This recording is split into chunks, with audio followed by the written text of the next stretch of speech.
Well, good evening to all of you, and a very warm welcome to all of you as well. Thank you very much for attending this evening, and I'm sure that a number of people are still going to be joining, as a lot of them leave it to the last moment.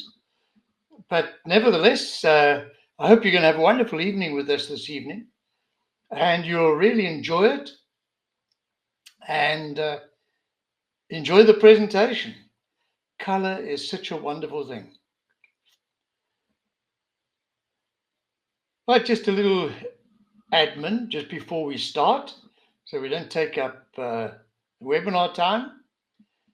At the end of the evening, there'll be a period for questions and answers. There are also two surveys that I really appeal to you to complete them because the information is very useful for us. And the second one, of course, is if you qualify for continued professional development points, also known as CPD points, then it's very important for you to complete that portion. You'll also receive an email once we close off the session. It's been prepared already, and you will also receive your certificate of attendance and a link to this recording if you want to put yourself through it a second time. Right. We bang on the dot of 6 o'clock. So welcome to you. And tonight the subject is the amazing realm of color, how it impacts our lives, and particularly how it impacts lighting design.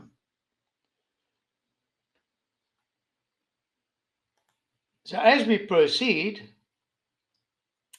just by way of introduction, remember that color has been important for humans over thousands and thousands of years. Color impacts our mood, our perception, the functionalities, our functionality, our productivity.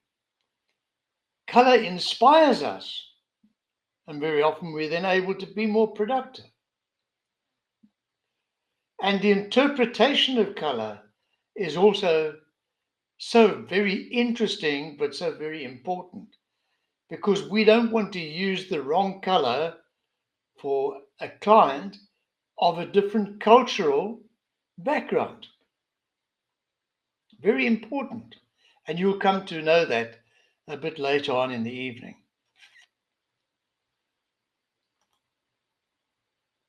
So what is the definition of color? You should know me by now. We always talk about definitions so we can slot in and we know exactly what we're talking about. Color is a characteristic of the visual perception, and that is of colors. It's our visual perception that makes it possible to see colors. Because let me start right from the outset this evening.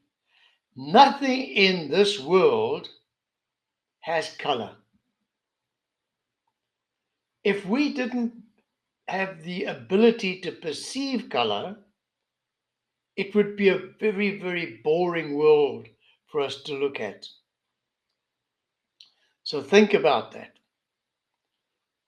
And then we learned the names of colors over time. Because when we were born and we were little babies, we didn't have a clue. We didn't have a clue about much anyway.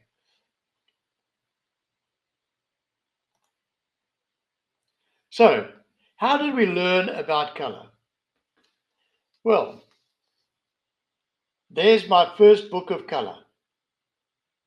And as we page through the color, our mothers and fathers said to us, look at that, there's a red fire engine. Or there's an orange ball. And so we went on. and we went through the different colors. And in that way, we learned to know what the different colors were. But there's so many fascinating things about color. If I said to you, that's a wonderful red fire engine, would your red and my red be precisely the same? It's highly unlikely because we have different rods and cones, particularly the cones in our eyes, and we perceive things differently. So, having learnt the colors, we now have risen to the point that we have become lighting designers, lighting engineers, and we are faced with so much complexity. We've got the plans, we've got a design for, we've got to find out what the wall colors are. There's so many questions that we have to ask before we even start the lighting design. And if we have to ask so many questions, somebody has to answer us. So it's quite a process, and we have to consider all the aspects, and including color. And there are many aspects of color when we come to do lighting design.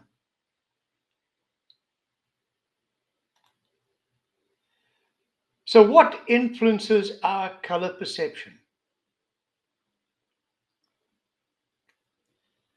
The material and surfaces, the texture and the finish, the properties of the different materials. Because remember that some materials absorb light, some materials will absorb certain colors or wavelengths of light, not colors, wavelengths of light, and others will be reflected. So we have to know all about textures and finishes and materials. And then there's the complexity of the observer's vision. How's the observer going to view it? What are the observer's preferences? Then there's the ambient light. It's the general light that's in that area. And what about the weather conditions? Weather conditions can also play a role. And then there are the cultural and the psychological factors that we have to take into consideration.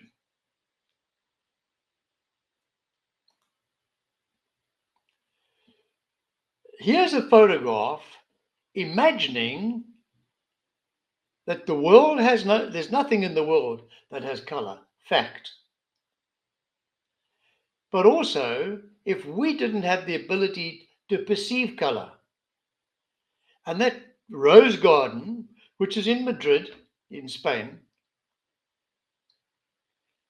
would look so drab, so uninteresting.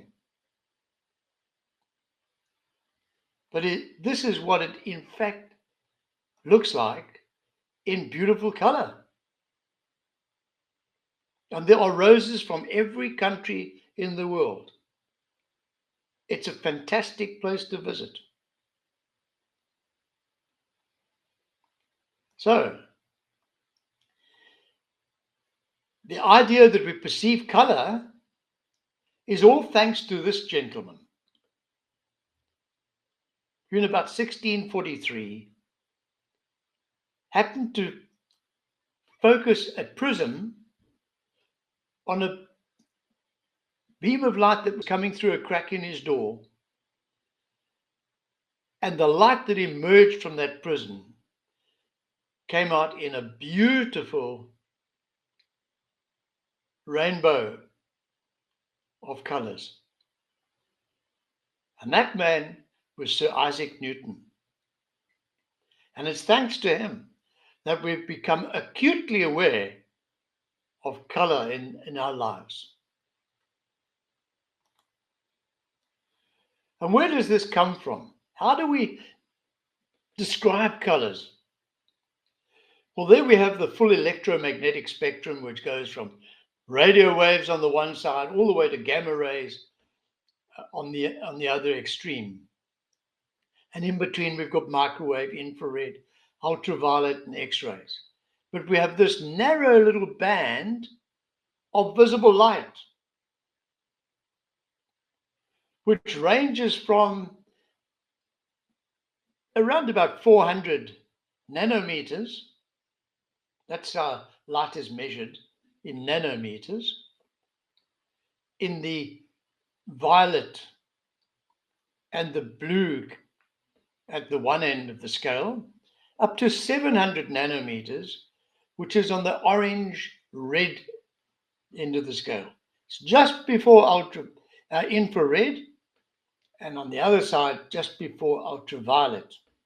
And we know there are different types of ultraviolet, A, B, and C, which we won't go into this evening. So, and that visible light spectrum, the light is emitted in different waves, and each color is represented in a certain wavelength.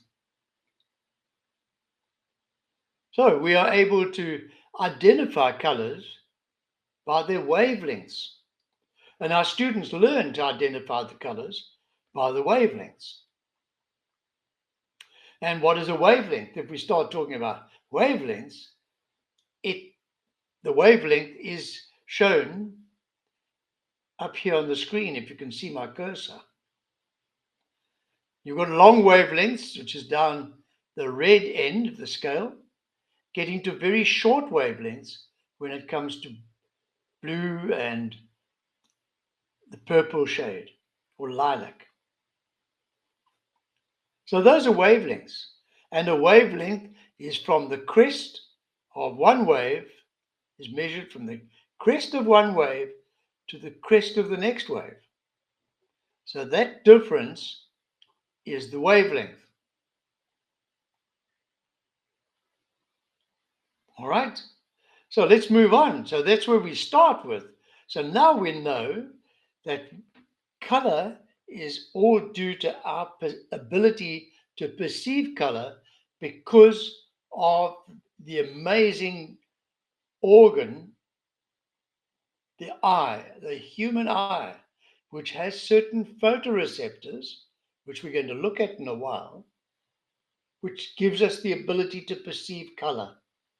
Amazing. It fascinates me every time I think about it. So there's the human eye. And we know that there's the cornea, we know that there's the lens, and we know there's the iris, there's the ciliary body. That fluid keeps the eyeball in shape. It allows it to keep its shape. And we know that there's the retina at the back of the eye. And in the retina, in the layer beneath the retina, there are a number of photoreceptors. The primary ones that we're talking about are these that you see color: red, green, blue, green, red. Those are known as the cones. And the fewest number of cones is in the blue. It's about 17% of all those cones are blue. And about 76% are in the long wave, which is the red cones. And it's about 20, the remainder, which is 20 odd percent, are the green cones. And we often refer to them as SML, short wavelength for blue, medium for green, and long wavelength for red. But in between, the other things that look like long fingers, these dark fingers, and they are known as the rods.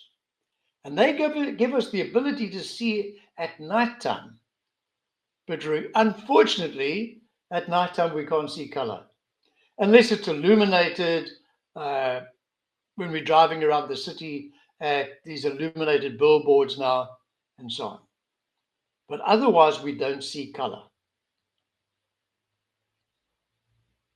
And then there are others which are located beneath the surface, and they are the intrinsically photoreceptive retinal ganglion cells, and they are responsible for the non-visual functions. They control our circadian rhythms, our body clock that keeps our body functioning, the different organs in our body functioning, and functioning at the right time of day or night, producing the correct hormones at the right time of day or evening, or for the right circumstances. So, this amazing thing called the human eye, which has all these amazing microscopic things, give us the ability to see color. Fascinating. Now, when we talk about color, the perception of color, there are two types of color that we talk about. The one is the scientific color. This is produced from illuminae, for example, scientific colors, and they are known as RGB, red, green, or blue. And those of you in the lighting business will be aware of that, red, green, or blue. And if we mix those colors, we find the other colors in between. Magenta, coming from red and blue. Red and green give us yellow, and green and blue give us cyan. All right. Now, many people say, well, okay, if that's the case, now they're giving us pigments. No, it's not pigments. These are actual colors, wavelengths, the wavelengths of color that are being produced that give us the ability to perceive these colors. And if they all are mixed together in the correct quantity, they will produce white. And that was the early days. They used to produce white LEDs by producing the right amount of blue, green, and red in the right quantities together, that the light that was emitted was white.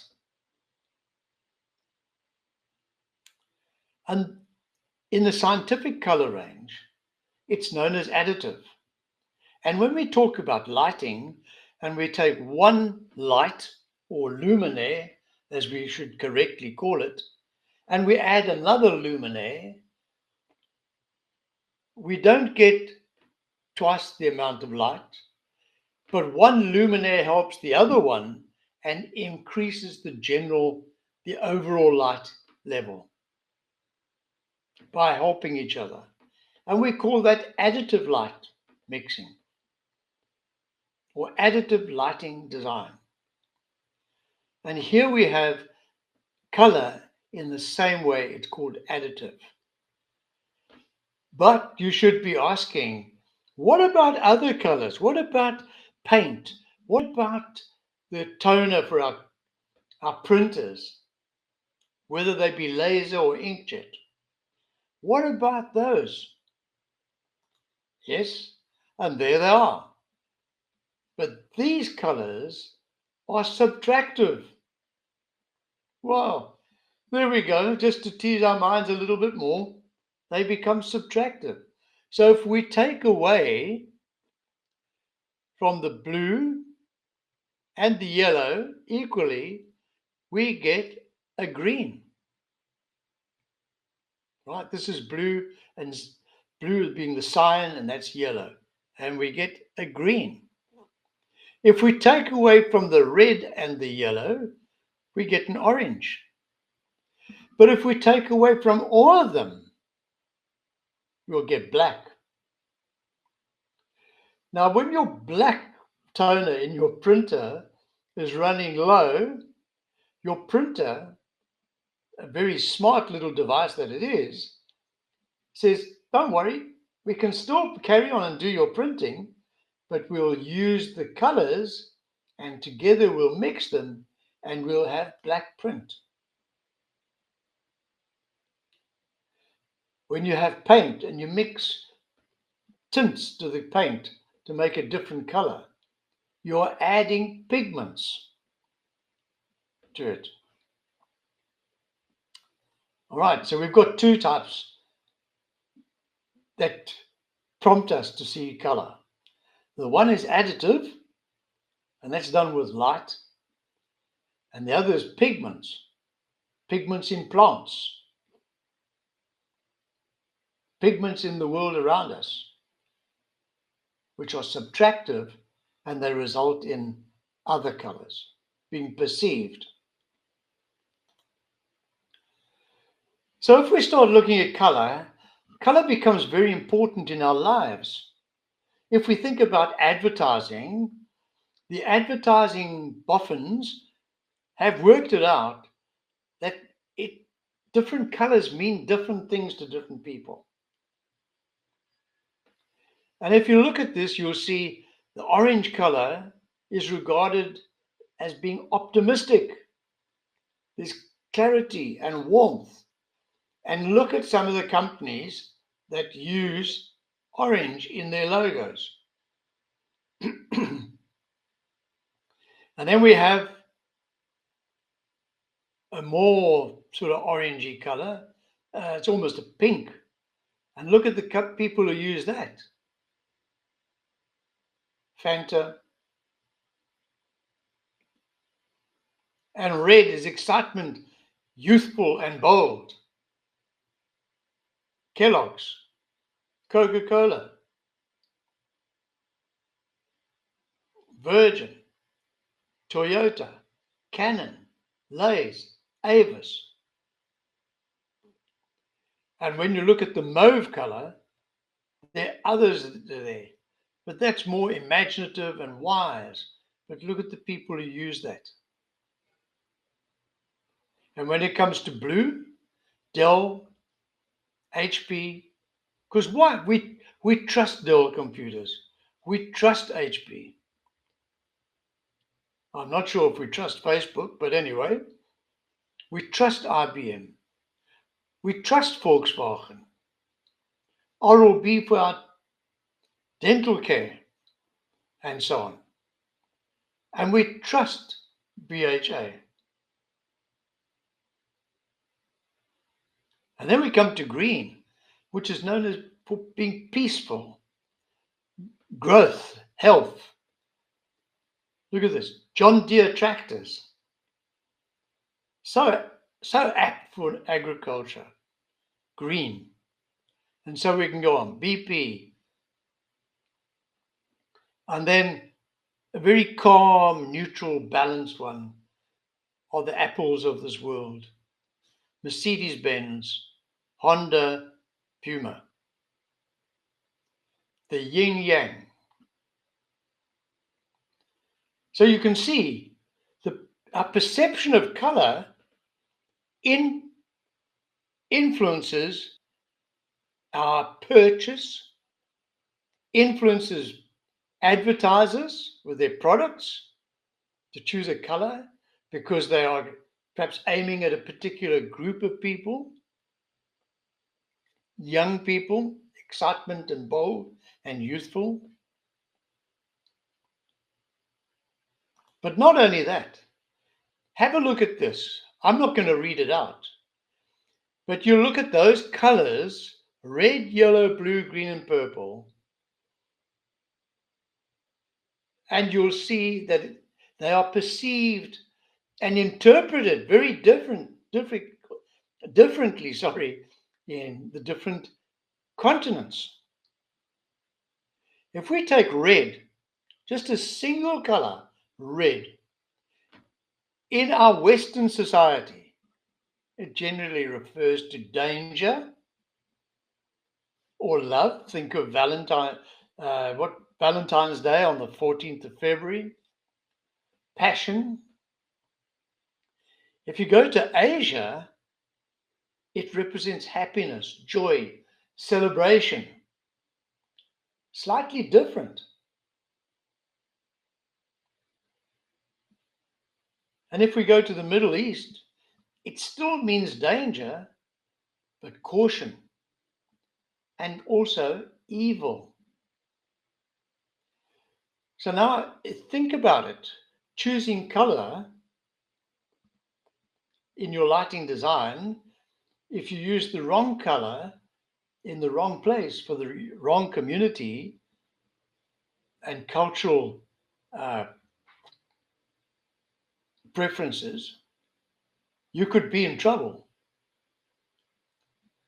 And in Latin America, it means fire, religion, and passion. So there are some subtle differences. And as you work through this chart, which is by no means definitive, you will see the differences and how important it is to use the correct colors for the correct application and people that you're dealing with. Right, here we'll have a little bit of fun. I'm sure most people who are attending this evening enjoy a lovely donut. And those are plain donuts, and usually plain donuts are very tasty.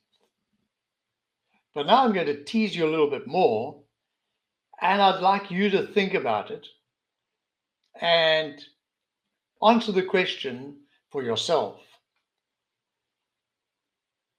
Surprise. There's some blue donuts. Imagine how they'll taste.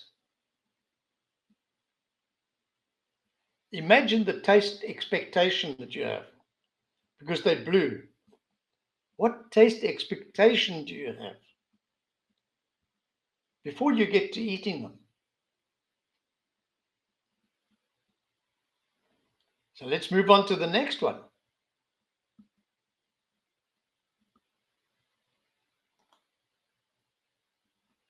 There's some green donuts. What is your taste expectation of green donuts? What sort of flavor do you expect to have when you bite into them for the first time? Because remember, we eat with our eyes first. When you go and eat in a restaurant and the food arrives, we eat with our eyes first. We imagined what we were going to get when we looked at the menu, but when it arrives, surprise, we eat with our eyes first before we take the first bite.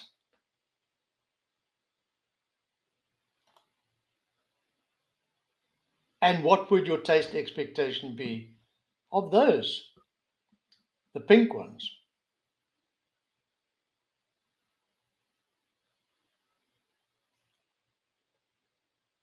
All right, I'm getting answers and I'm smiling at the answers because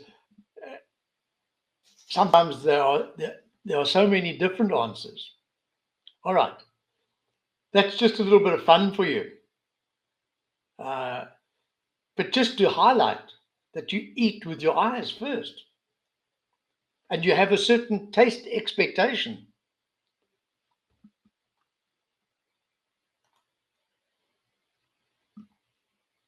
This slide shows you where do you stop putting color up. How many colors there are? There are literally millions of colors.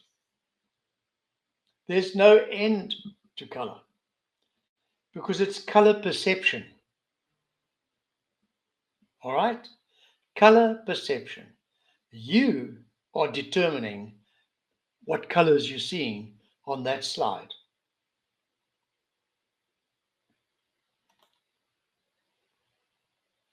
Right, here we have an interesting photograph, or a slide rather, to share with you. Here's a young chap. He's busy thinking because he has to describe the color that he is seeing, or that he's perceiving, to this gentleman in the bubble, because this gentleman is blind. How do you describe what you're seeing, the colors that you're perceiving, to a blind person? Think about it. How do you describe a color? If you're seeing a green color, you can tell the person it's green. But that person doesn't know what green is. It's never seen green. How do you describe the color? So we have a look and we say, well, are you color blind, or are you color alternative, or do you have regular vision? Normal vision. And there are 4 little blocks here. The first one is normal vision. So people with normal vision will see the little dog running down there and the green leaves and all the tulips, because these are all tulips. The next one we have on the right hand, in the right hand side, deuteranomaly. Now, deuteranomaly is where somebody can't see blue and yellow very well. They can't perceive the blue and the yellow. So things come out rather messy. You'll see the green leaves are sort of a murky color. The reds, there's a whole mixture of colors here because they can't perceive the true nature of the colors. And here we have the next one, which is protanopia.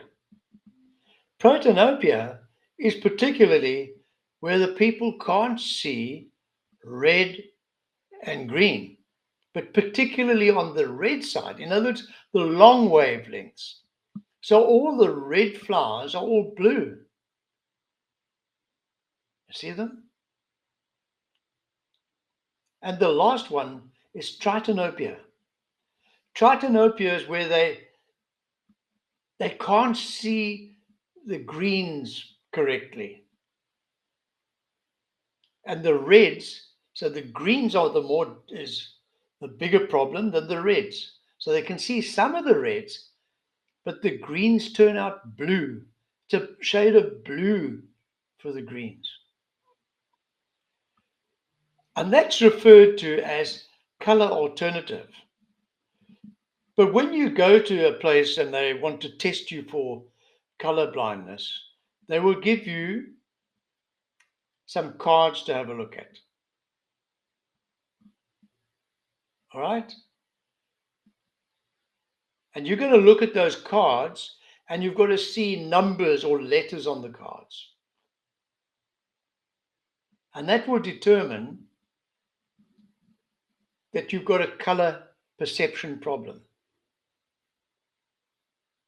And they will put you into one of these blocks, the 4 blocks.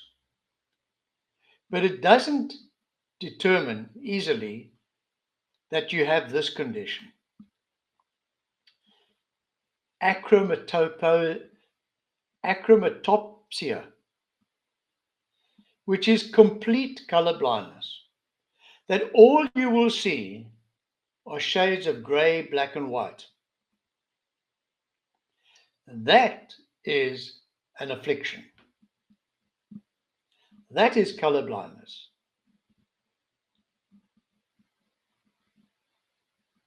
All right. So you don't want to be colorblind, but you can be color alternative. But then we can go into the beautiful realm and the wonderful realm of iridescence.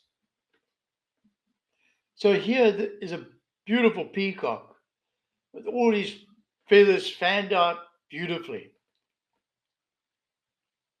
And they are iridescent. They have got a shine to them. But if the peacock moves slightly, the colors also shift slightly because of their iridescence.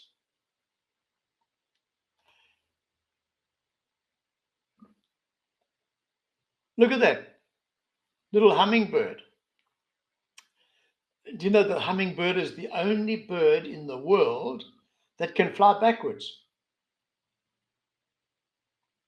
when it's going for the nectars? It can go in, it can hover, have all the nectars, then fly backwards again, and then go to the next plant. It's the only bird that can fly backwards. If you doubt me, go and look it up. But look at that iridescent plumage. Isn't it beautiful? But if you move slightly, if he moves his head, you'll see that there's a color change in the iridescent plumage. Now, if we start looking through electron microscopes and you start enlarging it, you'll actually get to the stage where you see the feathers have got no color. You can't see any color. And each lot of feathers overlaps and overlays each other like tiles on a roof.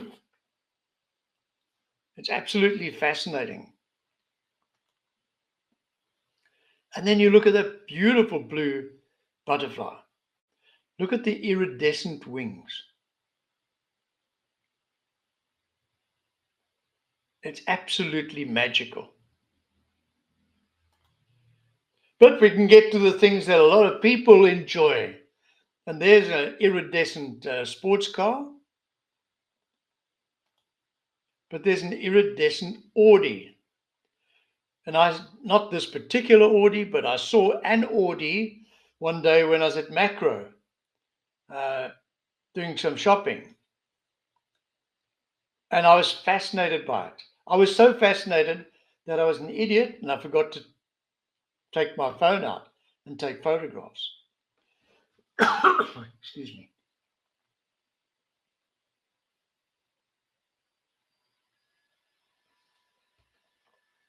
Because as you move around the car's color changes. It's absolutely amazing.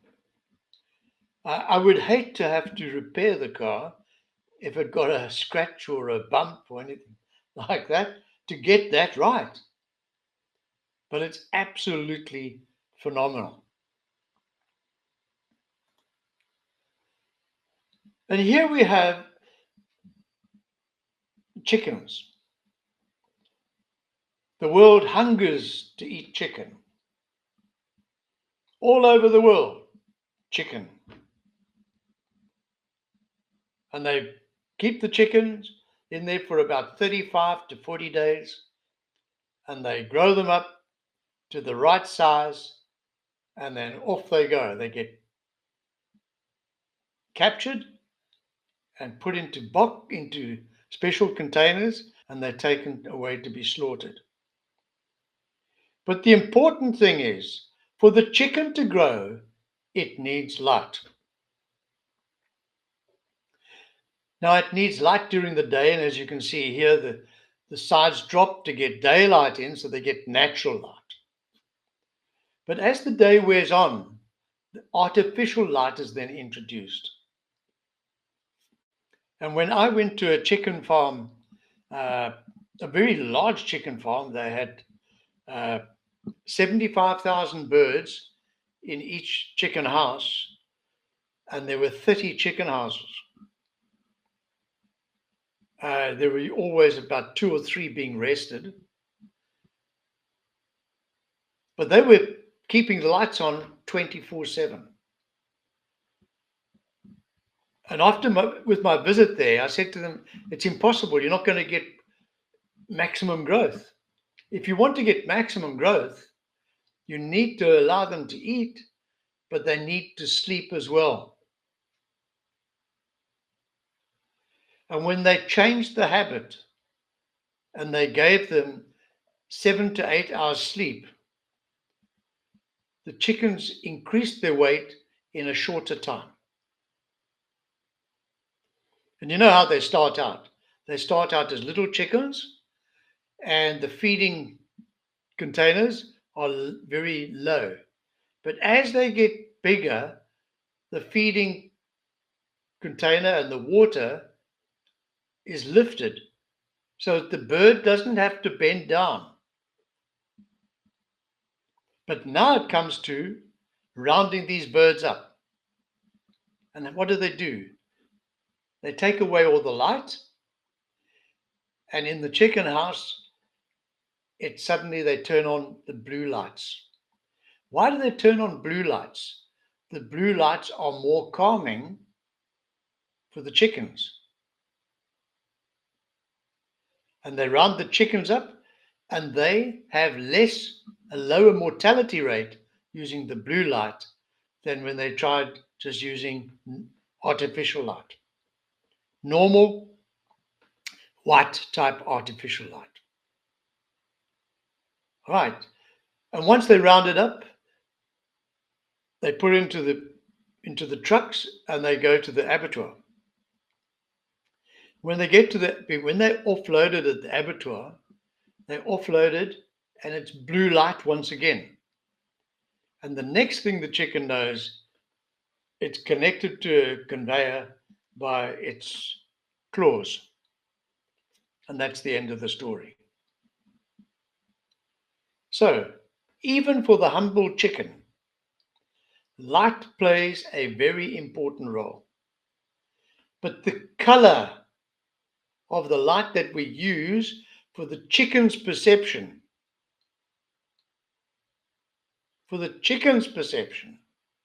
is very, very important. Right. I made up these model rooms. The rooms that you're going to see are all absolutely identical in shape, size, the type of lighting that is placed on the ceiling. The only difference that's going to change are the colors. Right? Focus on that particular room. Look at the colors, color of the wall, the ceiling, and of course the floor. If we were talking about reflectances off the surfaces, we'd get 80% off the ceiling, 50% off the walls, and 20% off the floor. Standard reflectances. Let's look at the next one. Here I've changed it. I've changed the color of the wall. The ceiling is the same and the floor is the same. Do you see a difference in the room? Does the room present itself?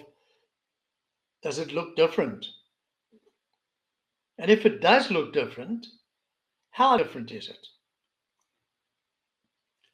So as soon as you start adding color, generally the room, some colors will leave the room appearing to be the same as the one with the white walls. But let's take it a stage further. If we add red walls, still has a white ceiling and the floor is the same. But what does it do to the room?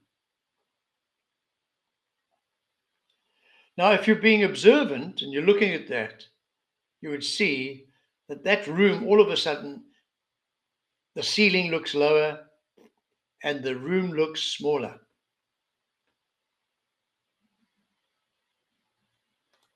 And if we go to the last room and we make the room chocolate brown walls and chocolate brown ceiling, but the floor is the same. what does it do to that room? The room looks considerably smaller.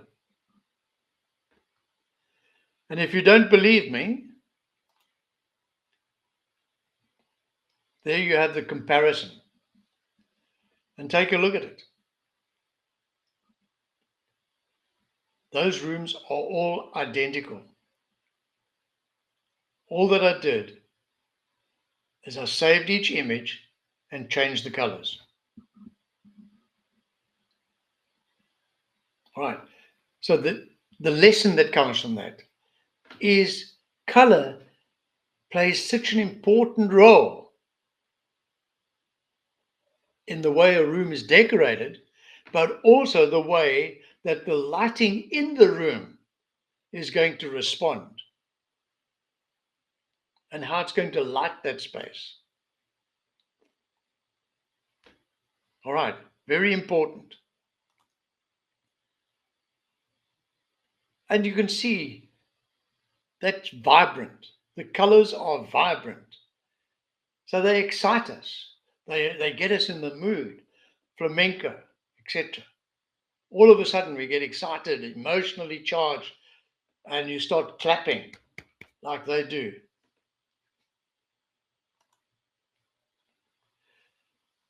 But there in court, color plays an important role. The red on the gowns of the judges presiding over this particular court show that they have authority, that they have power to make decisions and wise decisions.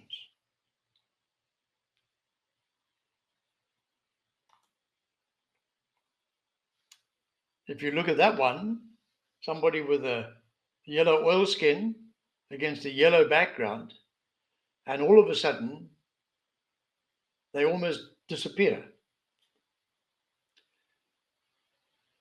Now, equally, if you're dealing with palliative care, there's old age care, looking after me, and or people who have dementia or Alzheimer's, you couldn't put furniture with the same color against a wall or curtains of the same color because it would disappear. People with those ailments just don't see it. So there has to be contrasting colors for them to make it, for it to be comfortable. Now our students learn what it is to do lighting design for palliative care. So it's very, very important that we take note of things, how they happen. And if you went into an area and you saw that all of a sudden there was this big black hole or big black thing on the floor, look at the people, look where they are. They're standing around, gazing into the black hole, but it's actually painted there. And the new color black is known as Vanta black, V-A-N-T-A, Vanta black, which really gives the impression, and you paint it on the ground like that there is a hole.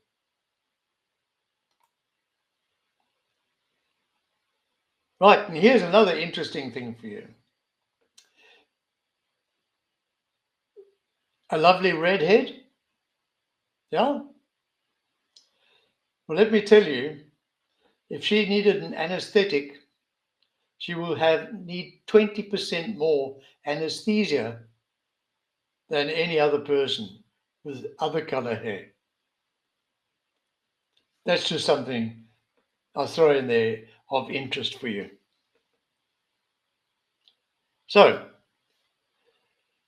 what about as we deal with color in the lighting space? We deal with color and we know it as correlated color temperature.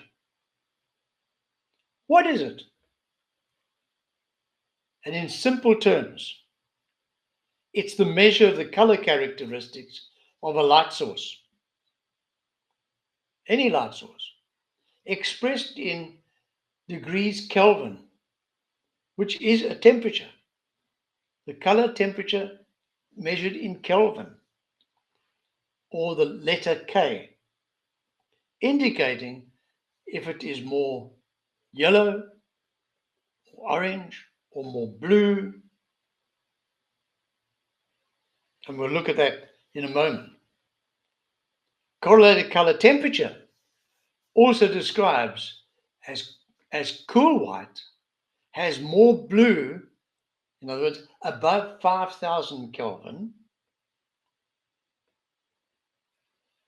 And you can go and look it up. You're able to compare Fahrenheit, centigrade, or Celsius and Kelvin. They are comparable. But it could be warm white. In other words, it's got more yellow and orange in the color. Or the light that's emitted that appears to be the color, but without perception. And that could be 2,700 to 3,000 Kelvin.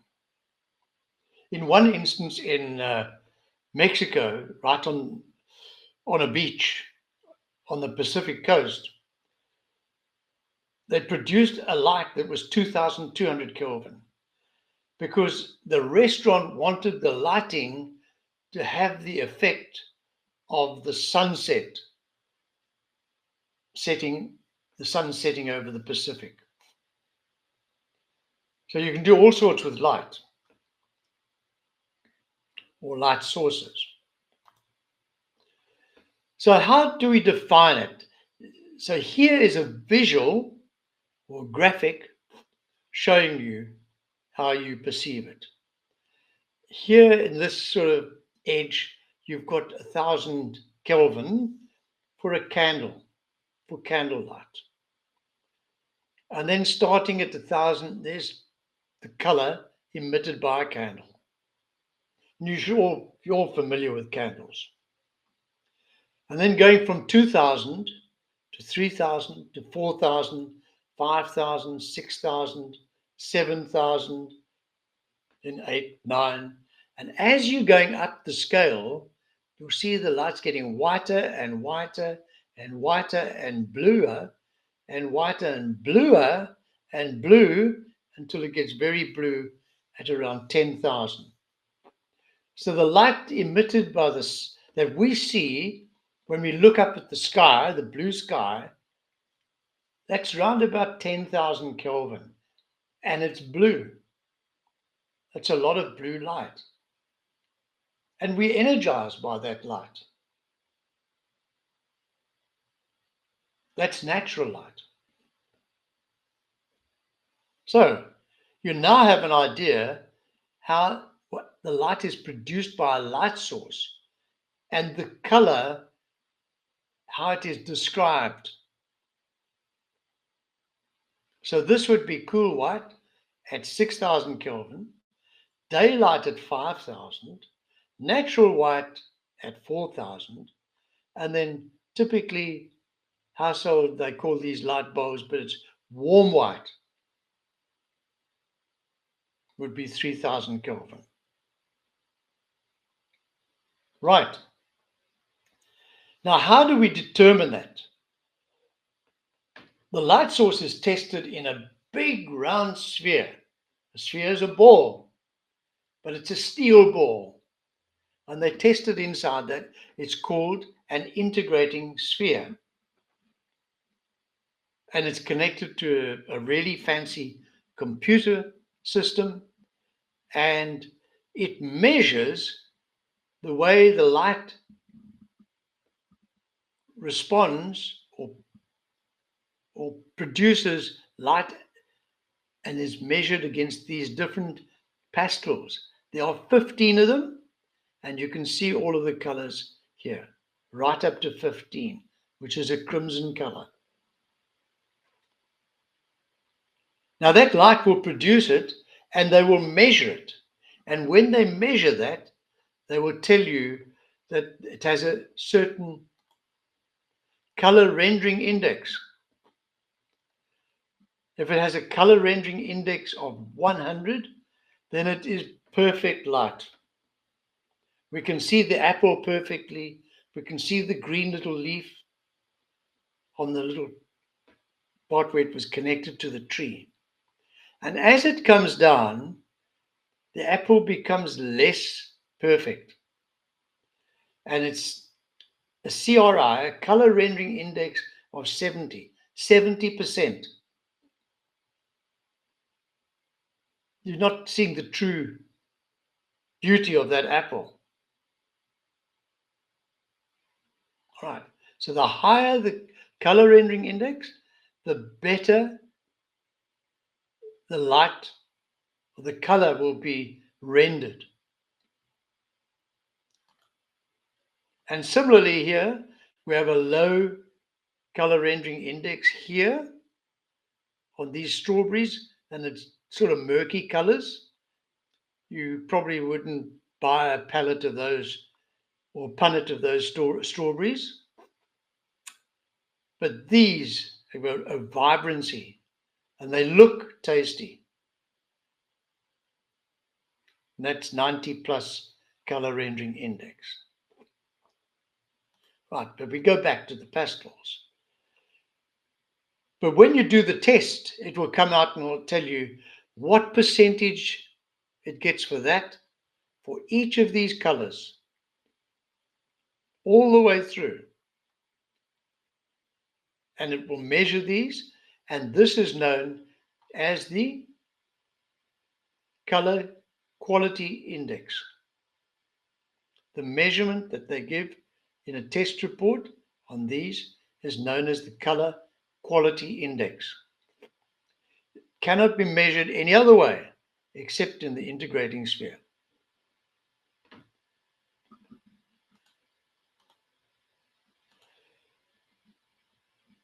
Right, I'd like to show you a few photographs, and they come from work that we have done. Now, I just hasten to add that I work predominantly in the outdoor space, and Daniel works in the indoor space, where he's an absolute boffin. And this was a courtyard garden for a very high end client, and you can see how it was done. And there are little waterfalls, and the waterfalls are lit, and the light dances under the water, and so on. And the deck extends right around this garden, and it is lit with dimmable LED strip lighting. High quality strip lighting, because we know the problems you can get from poor quality strip lighting. All right, and there's lighting for trees and plants and all sorts, specific things. And there's a pathway that goes up above the property.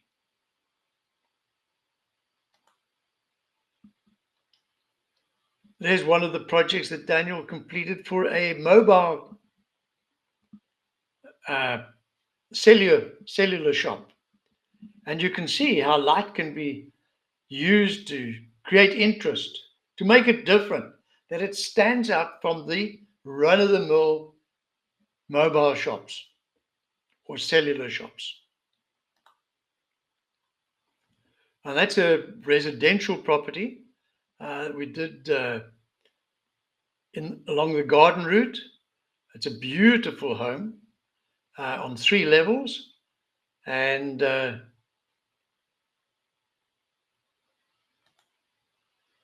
very high spec. And you can see the kitchen area, and that's the view out across a huge lagoon. All right. And they have a hot tub there. There's a pizza oven around the corner. So a really lovely place. And that we completed in 2021. This was a hotel, an international hotel, a 4-star hotel. One of the bedrooms,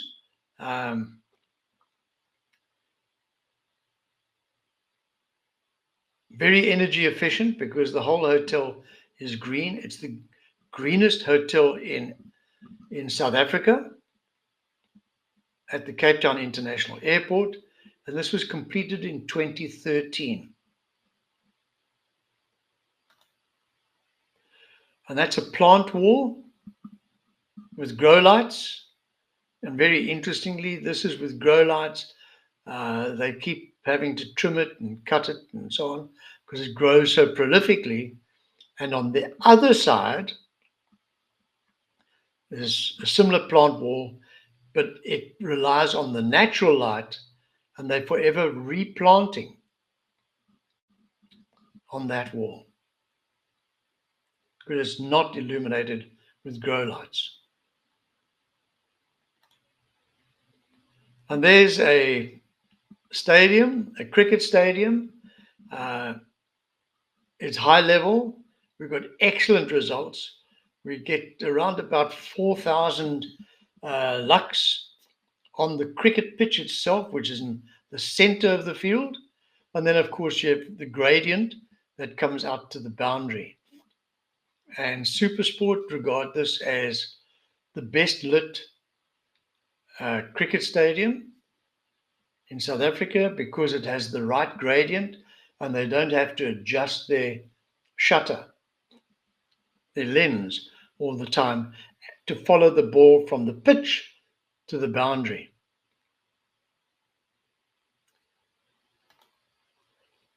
Okay, in conclusion, color is vital for humans and every creature, including fauna and flora. Color, as we know it, color perception. Remember that certain mammals, lions, dogs, the four-legged variety, they are not able to see red. And that's one of the reasons that game drives use a red filter on their searchlights so that they do not disturb the animals with a white light at night time. They used to use a white light until it was discovered for those reasons. Color perception is important consideration for lighting. The color of light that the light produces, one, and the color of the surfaces and the materials is also vitally important because it will influence the result of the lighting design. Right. Have a wonderful evening. Thank you very much once again for being with us this evening. And I look forward to seeing you at our next webinar. And hopefully we've got some exciting news for you, which will be coming up soon. Okay, have a wonderful evening. And for those of you who live in South Africa, enjoy the public holiday tomorrow. Take it easy. Have a good rest. And I wish you good night.